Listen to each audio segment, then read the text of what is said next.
We are back once again with Erika Brown, the publisher and editor of The Cricket, coming to us from her office in downtown Manchester by the Sea. How are you, Erika? I'm good. Staying cool, I hope?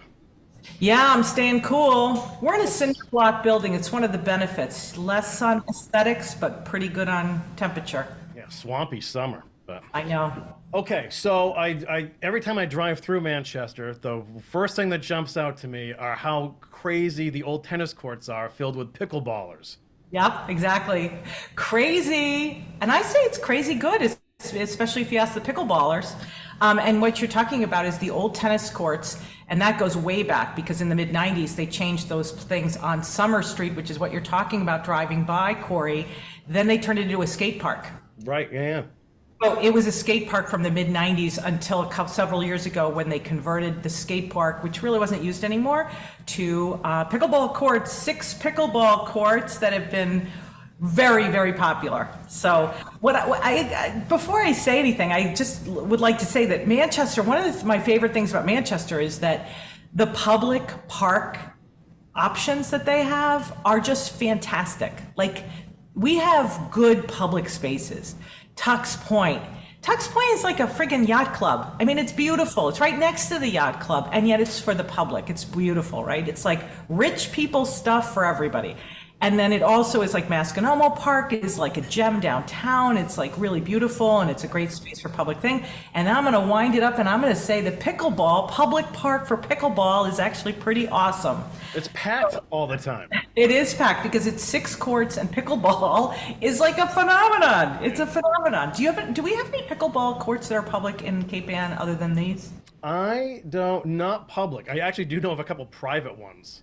Yeah, Yeah, and the private ones are super popular. I know that the Manchester Athletic Club opened up pickleball courts, converted them over COVID, and people played in the wintertime. You'd drive up there in January, they'd be like all decked out. They'd be in their puffers and their, waka, waka, waka, waka, waka. So, and I guess that's the transition, right? Because the sound is what really gets everyone. Pickleball has exploded in popularity across the country, and so have the complaints about pickleball exploded across the country along with it, because it's a combination of tennis. For those who don't know, if you live under a rock, it combines tennis. It's a shrunken court, and it combines tennis with ping pong or table tennis, right?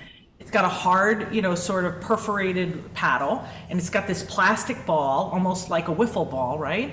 Yeah. And as a result, it makes that whack sounds like a paka, paka, paka, paka, paka. Is that accurate? It is loud, yeah. It's loud, and what happens is you think, oh my God, it looks like fun, and it's like, what's the big deal? If you live across the street or near, you neighbor a pickleball court, it does get intolerable, is the only way to say it. So, so now we'll get serious.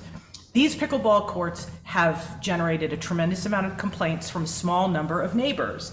And it's been a big problem. And as a matter of fact, one of the neighbors last month went to the Board of Health about it. She said, listen, it's a Board of Health issue. It's a health issue. It's causing health problems.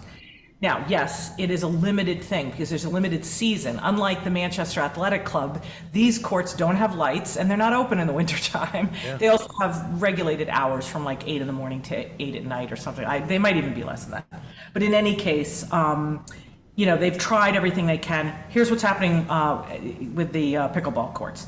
The Parks and Recreation Committee successfully lobbied for sound mitigation kind of panels from the CPC. It got voted in last year without a problem, or earlier this year, I should say, at the annual town meeting. So that was not a problem. Now they met before the select board to say how they're going to spend the money. And it's kind of interesting. Pickleball, by the way, it's so popular, sound-proofed equipment is in the pipeline because people are going to make a lot of money from it. So there are new rackets coming and there are new balls coming that are going to just tampen down the sound. So it's going to evolve quickly here. And exactly. So we're all going to get to the right place. But in the meantime, these panels are also kind of, making their way. And there are very few of them in Massachusetts, and Manchester's kind of, ahead of the game. Ha ha ha. That's what Muffin Driscoll, who's on the Parks and Recreation Committee, kind of pun intended, She told the select board, and she was also with Cheryl Marshall, who's the head of and Cheryl, they've done a lot of work over the last 4 years researching this. They're going to come up with I believe, they're going to have to get it voted next month. It's going to be a transparent barrier. They're going to raise the fence 10 feet and put in a 120-foot long barrier on one side, 60 feet on the other, going up slightly less. And it's going to be a combination between a high-performance solid barrier, which is really good for sound, on the Sweeney Park side for people who know and care. But then on all the other sides, they're going to go for this really interesting material. It's a transparent barrier, sound barrier. So it's transparent, you can see through it. Huh. There's a lot, well, first of all, the neighbors, they don't like the sound, but they also don't want an ugly barrier in front of them either, right? So they want it both ways. So Cheryl had to find a transparent barrier. Transparency is also better because you have a line of sight. You know, you don't want people doing things behind a wall. Who knows what they're going to do, right? Those pickleballers.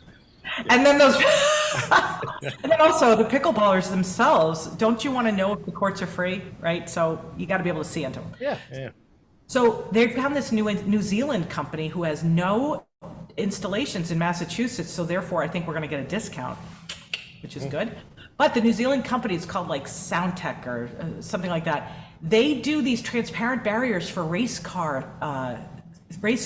tracks. Oh, wow. Barriers, the upper parts, they're kind of cool. And then they're also used for construction sites, which isn't nearly as sexy, but I'm going with the racetrack. But anyway, so that's what they're going to do, and they're going to install those in, and hopefully that's going to solve the problem. On either side, they're not particularly optimistic. Like on the town side, they're like, yes, listen, this is going to make it better, but it's not going to completely take away the sound. And by the way, there used to be a tennis court there years ago with a backboard, and the same neighbors lived there. So there will be sound, but hopefully it'll be better. And hopefully between that and pickleball just making its way and just coming out with better rackets and balls, everyone will be happy. Yeah, and I mean, growing up as a kid, I played tennis there all the time, and there weren't nearly as many tennis players as there are pickleball players now. Like it's mayhem over there all the time. It is a huge phenomenon. Yeah, it's big. You know? Yeah. Cool. So there stuff. you go. Okay, Erika, I know you have a big story to share about the finance committee and reserves. Yeah. Well, it represents a lot of work. I don't know if it's a big, it's. I think it's big because I spent a lot of time on it. Yeah. No, it is big. It's big because it has a lot of implications. So this has been going on for a long time on the Finance Committee. I have been told, although I haven't really been tracking it, I actually came at this topic, which happens to be the concept, very sexy topic since we're on them today, on reserves, municipal reserves. I know that gets you going. Yeah. Anyway, so if you remember reserves, and this is how I came to it. I came to it because of the school committee and the school district. Remember the school district, every year, there's the topic of reserves. Will we pull from reserves to plug the gap in the operating budget? Now, first of all, you're not supposed to use reserves, which is a savings account. It's like pulling from your 401k to pay your grocery bill. It's just not something you're supposed to do. Doesn't mean you can't do it, but it's frowned upon. So every year the school district has to do it because there's a gap in the budget and there's a stalemate, and they're going to solve that next year, I think, that every year. But this year they're going to do it. Anyway, so that's how I was in it. Well, guess what? The reserves came up again. I happened to be at a FinCom meeting, and like I said, apparently this has been in the works for quite a while, and they've done a lot of research. Well, I went there, they've proposed, and this came from the chairman, Sarah Mellish. She actually proposed a formal proposal, actually, because it was very detailed with a very specific number. She proposed, and by the way, it's more than having the savings rate for the town. Yeah, so it would be taking it from effectively right now, Manchester has, and like any municipality, I'm just going to tell you sort of what the factors are. Municipalities have two forms of reserves. There's two flavors, right? There's one that's like a savings account, family savings account, that's called free cash. It's not free though, but that's the term that the State Department of Revenue uses. It's free cash, and that's a savings account that you can use. You can use it for what you want, but you have to get permission, and the permission has to come from a majority vote at town meeting, right? So you appropriate based on a town meeting vote, but it's just a simple majority. Then there's a stabilization fund. So those are two funds.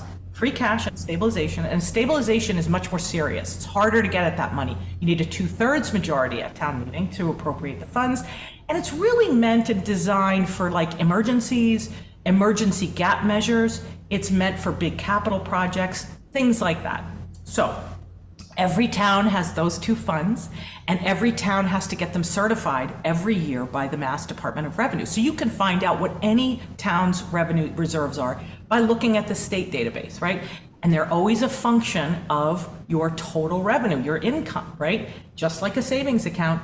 And the benchmark that is provided by the DOR is they like to say that a best practice is that your reserves for a town should be between 5 and 15%. So like a big wide, that's a wide thing. So you think about 10% is where people land, but the truth is it depends on the town, it depends on the project, it depends on all sorts of things. So I just told all that for a reason. So Manchester decides it's going to take its reserve rate from, or this is the proposal, I shouldn't say Manchester's doing it because they're not. 15.88%, I think it is. 15.86, yeah, 15.86, and then it would drop by this formula, and here's the difference.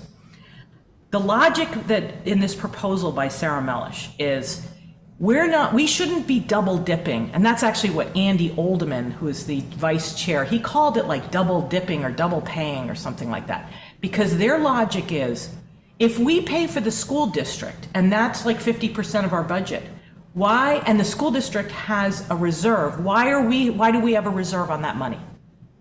Why don't we just say, well, the school district has the reserve on that money, and therefore we don't need to have a reserve on that money? You know what I mean? Mm-hmm. That sounds good until you see what you're supposed to do, and then you're like, ugh. So this would take it from 15.86% down to 6% of last year's budget, FY23. FY24 would take it down to 5%. Wow. 5.3%. But Sarah Mellish presented it as if it was a 10% savings rate. But that's because she lowered the baseline. She already took out all this stuff and added a couple things in. And her baseline is off $20 million, $20.7 million, as opposed to the state certified budget, which last year for Manchester was $34,668,000. So that's a huge drop. So there was a funny exchange that happened because there's this guy on the FinCom, Mike Pratt. He's a corporate finance guy. I think he's a corporate finance guy. I know he's a finance guy. I don't know whether he's a financial planner or whether he's a corporate like CFO. But in any case, he's a financial guy. He actually did a database around the school district budget that showed a spreadsheet of all the AAA bond rated towns and what their savings rates were. And they went from like 2.89 or something like that in Ashland, two, all the way up to like Topsfield and Manchester were at the top. Manchester was like, I don't know, whatever it was, 10% or whatever. And then, there was Topsfield was 9%. But here's the thing. He didn't take into account stabilization funds. So if you compare apples to apples, they were basically saying, listen, Manchester, and then they don't say it this way, but they're saving like drunken sailors. That's basically the logic. And they're basically saying, give me back my money. I want it in my pocket. I want it, taxpayers are saying, give me back the money that I gave you. I'm not giving you my money into real estate taxes so that you can warehouse it in low interest instruments in a rainy day fund that never gets tapped, right? That sounds reasonable. Mm-hmm. But don't do it. Don't make your move on the basis that other towns we're saving like drunken sailors and other towns aren't like us. Because here's what I found with my research. I looked at all these towns and guess what? We're right in the middle of the pack. Maybe even lower in the pack. I mean, Hamilton, and by the way, no other town that I talked to backs out their school district. Not one. And the state doesn't seem to be like, oh yeah, that's a kosher formula. That new math works. So what I found out was that Manchester has 15.8, but remember that Ashland number? Yeah. That Ashland number was 2 point something. Guess what? They have a stabilization fund that's like big. And between the two, their total savings is probably about, I forget, it's like 14 point something percent, just like Manchester's. And Topsfield, which seemed to have such a high free cash rate, if you add their stabilization number, they come in higher than Manchester at like 16.8% as opposed to ours, which is 15. So here's my point. Manchester, if it goes with this, is going to be departing from the practice that is done by finance committees across the state, I believe. I checked it with towns that are similar in size to us in terms of revenue. I checked Sherburne, Topsfield, Rowley, Hamilton, and I think that's it, and Manchester. So 5 or 6 towns. All of them were about our size, and all of them are part of a school district. And I said, okay, what are your reserves? And do you back out your school committee? None of them back out their school thing. And all of them, Hamilton has a 27% reserve rate. Hamilton. Now, that's unusual. That's really high. And it's because I talked to their finance director and she said, listen, you got to understand, we have a lot of things in our town that are going on right now that are driving that number. And I said, I trust you totally, and I don't need to know what they are, but I just need to know if you back out your school budget numbers. And she said, no, absolutely not. So none of them do. So the finance committee, remember, is an advisory board to the select board. So if this were to happen, Sarah Mellish would have to and the finance committee would have to actually bring it to the select board and have to be adopted. I don't know if that's going to happen. They're still going to be considering that, but we'll see what happens. It'll be kind of interesting, but it is kind of interesting to dip into the whole world of municipal finance. I didn't think I understood it, but now I do. No, you did a great job explaining it to us too as well, so we appreciate it. All right, Erika, great work as always. We will talk to you this time next week. Bye.